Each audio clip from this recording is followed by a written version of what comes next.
ക്യാൻസറിനെതിരെ പൊരുതാനായി Calicut city service സഹകരണ ബാങ്കും MVR cancer സെന്ററും സംയുക്തമായി അവതരിപ്പിക്കുന്ന ക്യാൻസർ ചികിത്സാ സഹായ പദ്ധതിയാണ് മാസ് കെയർ. വാർത്തകൾ തുടരുന്നു. കശ്യപവേദ റിസർച്ച് ഫൗണ്ടേഷന്റെ ബിഷപ്പ് രത്ന പുരസ്കാരം ഡോക്ടർ TK പ്രദോഷ് ഗംഗാധരന്. Kozhikode Iqra international hospital and research സെന്ററിലെ എൻഡോക്രിനോളജി വിഭാഗം മേധാവിയും സീനിയർ കൺസൾട്ടന്റുമാണ് ഡോക്ടർ TK പ്രദോഷ് ഗംഗാധരൻ. പ്രമേഹ രോഗ ചികിത്സാ രംഗത്ത് ഡോക്ടർ TK പ്രദോഷ് ഗംഗാധർ നൽകിയ സേവനങ്ങളെ മുൻനിർത്തിയാണ് പുരസ്കാരത്തിന് ഇദ്ദേഹത്തെ തിരഞ്ഞെടുത്തത്. ഹൈപ്പോനാട്രീമിയ, തൈറോയ്ഡ് രോഗങ്ങൾ, മെറ്റബോളിക് ബോൺ ഡിസോർഡേഴ്സ്, ഡയബറ്റീസ് തുടങ്ങിയ വിഷയങ്ങളിൽ നിരവധി പഠനങ്ങൾ അദ്ദേഹം നടത്തിയിട്ടുണ്ട്. വിവിധ ദേശീയ അന്തർദേശീയ ജേണലുകളിൽ അദ്ദേഹത്തിന്റെ ഗവേഷണ ലേഖനങ്ങളും പ്രസിദ്ധീകരിച്ചിട്ടുണ്ട്.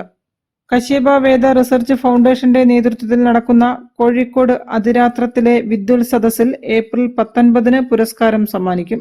11,111 രൂപയും ഫലകവും പ്രശസ്തി പത്രവും അടങ്ങുന്നതാണ് പുരസ്കാരം. ഏപ്രിൽ 17 മുതൽ 26 വരെ കോഴിക്കോട് കക്കോടി ഒറ്റത്തെങ്ങിലെ വേദമഹാമന്ദിരത്തിലാണ് അതിരാത്രം നടക്കുന്നത്. News bureau, Kozhikode. Lalithakala academy